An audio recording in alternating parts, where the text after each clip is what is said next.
Hello guys and welcome to today's lecture, and it is on human eye and the colorful world part 2. So in this lecture we'll be discussing what are the defects of vision and what are their corrections. So in the last class we had read what is accommodation. So basing on this, today we will start that if there is a defect of the accommodation, or if the eye gradually loses its power of accommodation, in such condition what will happen? So in such conditions the person will not be able to see any object distinctly and comfortably. So in this case the vision becomes blurred due to the refractive defects of the eye. We need to remember this thing, that the vision becomes blurred due to the refractive defects of the eye. And there are three common types of refractive defects. Namely, what are those? It is myopia, or that is called as nearsightedness. Second is hypermetropia, or that is called as farsightedness. And the third is presbyopia. And how can these defects be corrected? These defects can be corrected by the use of suitable lenses. So first, coming to the defect, that is myopia. So myopia is also known as nearsightedness. Nearsightedness. Now what is this nearsightedness?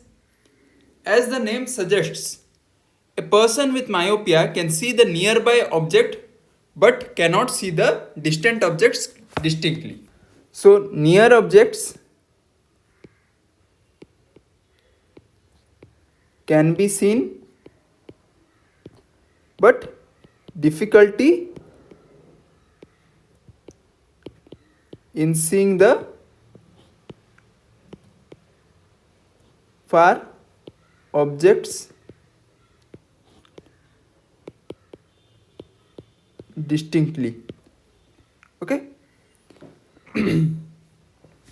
So in this, the person with this defect has the far point nearer than infinity. These persons can see clearly up to a distance of few meters, and the image of the distant object, it is formed in front of the retina. As you can see here in this figure I have drawn, the image of the object is formed in front of the retina. So why this defect may arise? This defect may arise due to either two things. One is either excessive curvature of the eye lens,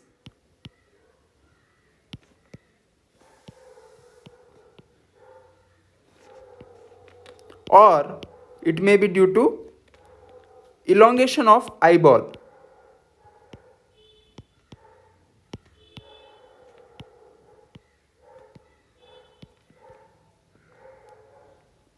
And this can be corrected, this kind of defect, as you can see here in the diagram, this can be corrected if this image is formed on the retina itself rather than being formed on the front of the retina. So how can we do that? We can do that by placing a concave lens, because as we all know, convex lenses, they converge the image, and concave lenses, they diverge the rays of light. So that is why in this case, as because the image is formed in front of the retina, we have to keep a concave lens over here so that this kind of defect can be rectified. As you can see here in the image I have shown that we have placed a concave lens. So when we place a concave lens, there is a diversion of the rays, and then the image will be formed on the retina. So the second refractive defect is hypermetropia. Hypermetropia is also known as farsightedness. So what is this farsightedness? In this, we can see the distant objects clearly. The person who has this farsightedness or hypermetropia can see the distant objects clearly, but he can't see the nearby objects distinctly. So what is the defect in this? The near point for the person is farther away from the normal near point. So such a person has to keep the reading material much beyond the 25 cm from the eye for a comfortable reading. Now why this thing happens? This thing happens because the light rays from a close by objects are focused at a point behind the retina as it is given in this diagram. As you can see here, the light rays are focused at a point which is behind the retina. So this is the retina of the person and this light rays are focused at a point behind the retina. So why this thing will happen? Either the focal length of the eye lens is too long, focal length becomes too long, or the eyeball has become too small. So in such a case, in order to correct this, we need a appropriate convex lens to correct this kind of refractive defect. So the eyeglasses with converging lenses or convex lenses provide the additional focusing power for forming the image on the retina, or this is known as converging lenses. We have seen here in the myopia which kind of lenses were used. In the myopia, concave lenses were used or diverging lenses were used. Whereas in case of hypermetropia, converging lenses are used. In case of myopia, the image is formed in front of the retina. Whereas in case of hypermetropia, the image of the nearby object is formed beyond the retina. Now coming to the third defect, that is known as presbyopia. So what is presbyopia? In this, the power of accommodation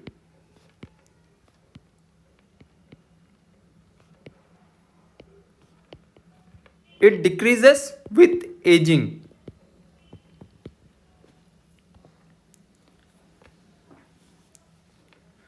So what the person will face the problem? The person will face the problem that will be difficult. It will be difficult to see nearby objects comfortably and distinctly. Now this defect is known as presbyopia. Now why this defect arises? It arises due to, first thing is gradual weakening of the ciliary muscles, or there may be diminishing flexibility of the eye lens. So sometimes the person may also suffer from both myopia as well as hypermetropia. So sometimes person may have myopia plus hypermetropia. So in this person we require bifocal lenses. Bifocal lenses. Now what this bifocal lens it consists of? It consists of both concave plus it consists of convex lenses. Now the upper portion it consists of concave lens and it facilitates the distant vision, whereas the lower part it has got a convex lens and it facilitates the near vision. So that is all about the refractive errors. And nowadays it is possible to correct all the refractive errors with the contact lenses or through surgical interventions. So that was all about the second part of the chapter, that is human eye and the colorful world. Thank you.